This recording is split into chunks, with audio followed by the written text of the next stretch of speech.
আসসালামু আলাইকুম রহমতুল্লাহি বারাকাতু। আজকে আবার একটা নতুন রেসিপি নিয়ে চলে এসেছি ফারহান লাইফস্টাইলে।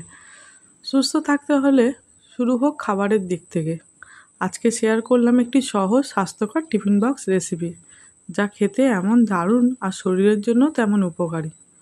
অফিস বা স্কুল, হেলদি টিফিন সবখানেই জরুরি। আজকের ভিডিওতে পাচ্ছেন স্বাস্থ্যকর ও সহজ সুস্বাদু টিফিন বক্স আইডিয়া। সুস্থ শরীর, সুন্দর মন, শুরু হোক টিফিন বক্স থেকে। তো প্রথমে আমি ইন্ডাকশানটা অন করে কড়াটা বসিয়ে দিয়েছিলাম। কড়াটা একটু গরম হয়ে যেতেই আমি দিয়ে দিচ্ছি একটু তেল। তারপরে গরম জলে ধুয়ে রেখেছিলাম একটু সয়াবিনগুলো আমি একটু নুন দিয়ে তেলের মধ্যে ভেজে নেব। হালকা একটু ভেজে নিব।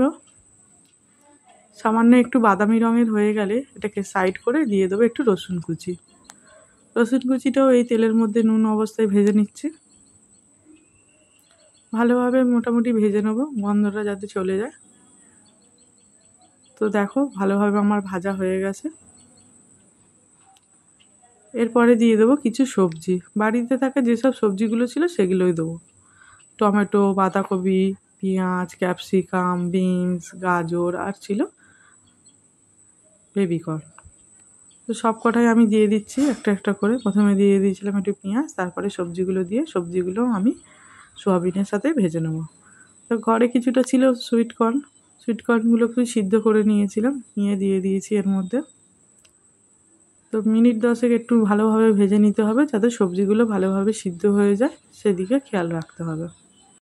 বাচ্চা হোক বা বড়, স্বাস্থ্যকর টিফিন চাই। আজকের রেসিপিতে তাই দেখিয়ে দিলাম একটা স্মার্ট, একটা হেলথ টিফিন বক্স রেসিপি। তো মোটামুটি দেখো আমার ভাজা হয়ে গেছে। চাপা দিয়ে আমি ভাজবো এটাকে। সামান্য একটু নুন দিয়ে দেবো ওপর থেকে, যাতে তাড়াতাড়ি একটু সিদ্ধ হয়ে যায়। আর দিয়ে দেবো একটু কাসুরি মেথিতে একটু সুন্দর একটা স্মেল আসে, খেতে খুব সুন্দর লাগে। তাই আমি একটু পরিমাণ করে ভালোভাবে দিয়ে দিয়েছিলাম কাসুরি মেথিটা। তারপরে এটাকে ভালোভাবে আবার নেড়ে নেওয়ার পর দিয়ে দিচ্ছি ওপর থেকে একটু সামান্য গোলমরিচ। কারণ এখানে কোনো রকম লঙ্কার গুঁড়ো বা কাঁচা লঙ্কা আমি কোনো কিছুই ইউজ করবো না, যেহেতু বাচ্চা খাবে। সেই জন্য একদম লাইট একটা গোলমরিচের গুঁড়ো দিয়ে সামান্য একটু ঝাল দেবো।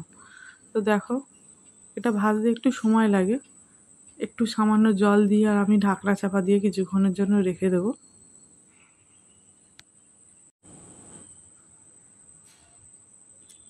ভাজাটা ঠিকঠাক হয়ে গেছে, খুব বেশি তেলও দেবো না, তেল তো দিইনি, দেখতেই পেলে কতটুকুনি তেল দিয়েছি। তো এইভাবে আমি পুরো করে নিয়েছি। একটু দিয়ে দিচ্ছি ম্যাগি মশলা, সামান্য একটু ম্যাগি মশলা দিয়ে একটু পানি দিয়ে দিচ্ছি ঢাকনা চাপা। তারপরে এই ঘরে ছিল একটু ভাতটা দিয়ে দেবো এই সবজিগুলোর মধ্যে। ভাতটাও ফ্রাই হয়ে যাবে। এটা খেলে অনেকক্ষণ পেটটাও ভরা থাকে। এই রকম খাবার যদি কোনো টিফিনে বক্সে বা কোনো রকম নিয়ে যাও, সেক্ষেত্রে কোনো রকম তরকারি বা কোনো ভাজাভুজির আর প্রয়োজন হয় না। এটা এক ধরনের মিক্স ফ্রাইড রাইস বলতে পারো। তো ভাতটা দেওয়ার পর আমি আর বেশিক্ষণ ভাজবো না, কারণ মোটামুটি আমার সিদ্ধও হয়ে গেছে, সবজিগুলো ভাজাও হয়ে গেছে। কালার দেখে বুঝতেই পারছো রেডি হয়ে গেছে মোটামুটি আমার রাইসটা। নামানো হয়ে গেলে, মানে তৈরি হয়ে গেলে, তারপরে আমি দিয়ে দেবো এর মধ্যে একটু গাওয়া ঘিটা। অল্প একটু দেবো, যেহেতু ফারহানের খুব একটা পছন্দ না। তো এই ছিল আমার ফুল